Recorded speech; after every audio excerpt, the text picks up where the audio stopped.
எல்லோருக்கும் வணக்கம். எல்லாரும் நல்லா இருக்கிறீங்கன்னு நம்புகிறேன். நானும் இங்கே ரொம்ப நல்லா இருக்கேன். இன்றைக்கி நம்ம சேனலில் என்ன ரெசிபி பார்க்க போகிறோன்னா, பிரெட் ஹல்வா எப்படி பண்ணுறதுன்னு தான் பார்க்க போகிறோம். இது முஸ்லீம் வீட்டில் மேரேஜ்லலாம் சர்வ் பண்ணுவாங்க. இதோட டேஸ்ட் ரொம்ப நல்லாயிருக்கும். இப்போ அதே டேஸ்ட்டோட நம்ம வீட்டில் எப்படி பண்ணுறதுன்னு பார்க்கலாம். வாங்க இப்போ நம்ம வீடியோக்குள்ளே போகலாம். இந்த பிரெட் ஹல்வா பண்ணுறதுக்கு நான் இன்றைக்கி 7 ஸ்லைஸ் பிரெட் எடுத்திருக்கேன். நான் இன்றைக்கி ஒயிட் பிரெட் எடுத்திருக்கேன். உங்களுக்கு வீட் பிரெட் வேணும்னா நீங்கள் வீட் பிரெட் எடுத்துக்கலாம். எடுத்துகிட்டு இந்த மாதிரி சைடில் இருக்கிறதெல்லாம் நம்ம கட் பண்ணி எடுத்துக்கலாம். நீங்கள் இதை கட் பண்ணாமையும் போட்டு பண்ணலாம். இந்த மாதிரி எல்லாத்தையும் கட் பண்ணி எடுத்துக்கலாம். எடுத்துகிட்டு இப்போ நம்ம இதெல்லாம் சின்ன சின்ன க்யூபாக கட் பண்ணி எடுத்துக்கலாம். அப்போ தான் நம்ம நெய்யில் ரோஸ்ட் பண்ணுறப்ப நல்லா ரோஸ்ட் ஆகும். இதை எண்ணெயில் ஃப்ரை பண்ணிவிட்டு கூட பண்ணுவாங்க. பட் நான் இன்றைக்கி ஃப்ரை பண்ணாமல் ரோஸ்ட் பண்ணி தான் பண்ணுறேன். இப்போ நம்ம பிரெட் எல்லாத்தையும் கட் பண்ணி எடுத்து வச்சாச்சு. இப்போ அல்வா பண்ண ரெடி பண்ணிடலாம். ஒரு அகலமான பாத்திரத்தில் ஒரு 1/2 கப் அளவுக்கு நெய் சேர்த்துக்கோங்க. நெய்யோட அளவு ரொம்ப முக்கியம். இந்த மாதிரி நெய் சூடானதுக்கப்புறம் இல்லை ஒரு 10லேருந்து 15 முந்திரி பருப்பை இந்த மாதிரி உடச்சி சேர்த்துக்கோங்க.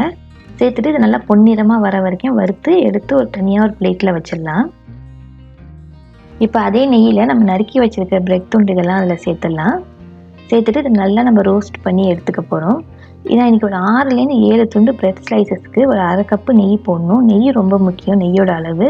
இதை குறைச்சிங்கன்னா அல்வா ஒரு மாதிரி பிசு பிசுன்னு இருக்கும், நல்லா சாஃப்டாக வராது. இப்போ நல்லா இதை நம்ம ரோஸ்ட் பண்ணி எடுத்துக்க போகிறோம்.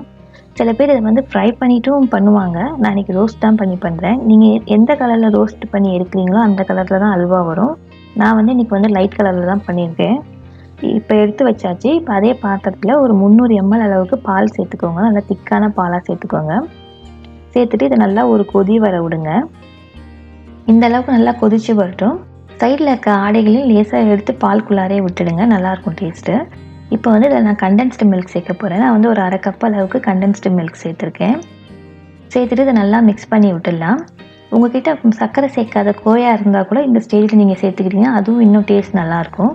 சேர்த்துட்டு இதை நல்லா மிக்ஸ் பண்ணி விட்டுடுங்க. இப்போ பாக்கியை நம்ம சுகர் சேர்த்துக்கலாம். நான் இன்றைக்கி ஒரு 1/2 கப் அளவுக்கு சுகர் சேர்க்க போகிறேன். இதில் சுகரோட டேஸ்ட் நீங்கள் பார்த்துட்டு சேர்த்துக்கோங்க. கூட குறைய பண்ணுமா நீங்கள் பார்த்து பண்ணிக்கோங்க. இப்போ சேர்த்துட்டு இதை நல்லா மிக்ஸ் பண்ணி விட்டு ஒரு கொதி வரட்டும். இப்போ நல்லா கொதி வந்துட்டுது. இதில் நம்ம குங்குமப்பூ சேர்க்க போகிறோம். நான் இன்றைக்கி ஒரு 2 டேபிள் ஸ்பூன் அளவுக்கு பாலில், சூடாக இருக்கிற பாலில் ஒரு கொஞ்சம் குங்குமப்பூ சேர்த்து ஊற வச்சுருக்கேன். அதையும் நம்ம இப்போ சேர்த்துக்கலாம்.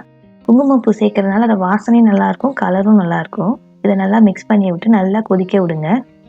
இந்த மாதிரி நல்லா கொதிச்சு வரட்டும். கொஞ்சம் பால் சுண்டி வரணும். ரொம்ப சுண்ட விட்டுறாதீங்க, கொஞ்சோண்டு சுண்டினா போதும். இப்போ நல்லா பால் கொதிச்சிட்டுது.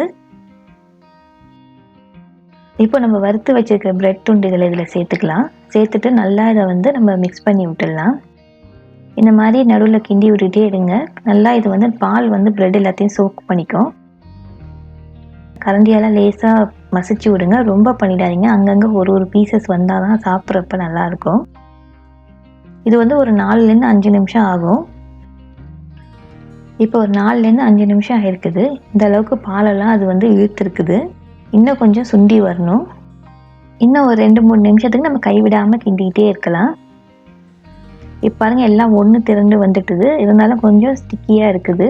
நம்ம போட்ட நெய் நம்ம ரோஸ்ட் பண்ணோம் இல்லையா, அந்த நெய் வெளியில் வர வரைக்கும் நம்ம இதை நம்ம கிண்டிக்கிட்டே இருக்க போகிறோம். இது இன்னும் ஒரு 3லேருந்து ஒரு 4 நிமிஷம் ஆகும். இப்போ பாருங்கள், அந்த நெய்யெல்லாம் வெளியில் வர ஆரம்பிச்சிட்டுது. இது நம்ம ப்ரெட்டு வறுத்தோம் இல்லையா, அந்த நெய் தான் அது. இப்போ இதில் நம்ம வறுத்து வச்சுருக்க முந்திரி பருப்பையும் நம்ம இதில் சேர்க்க போகிறோம். சேர்த்துட்டு இதை நல்லா மிக்ஸ் பண்ணிடலாம். மிக்ஸ் பண்ணிவிட்டு ஒரு 2 நிமிஷம் அதை கிண்டி விட்டுட்டுருங்க. இப்போ நம்மளோட சுவையான பிரெட் அல்வா ரெடி ஆகிட்டுது. இப்போ பாருங்கள், இப்படி ஒட்டாமல் நல்லா சாஃப்டாக எவ்வளோ இதாக இருக்குது பாருங்கள். இந்த அல்வா ரொம்ப டேஸ்ட்டாகவும் இருக்கும். ஈஸியாக நம்ம வீட்டில் பண்ணிடலாம். இந்த ரெசிபியை கண்டிப்பாக நீங்கள் ஒரு முறை வீட்டில் ட்ரை பண்ணி பாருங்கள். ட்ரை பண்ணி பார்த்துட்டு எப்படி வந்ததுன்னு கமெண்ட்டில் உங்களோட ஃபீட்பேக்கை கொடுங்க.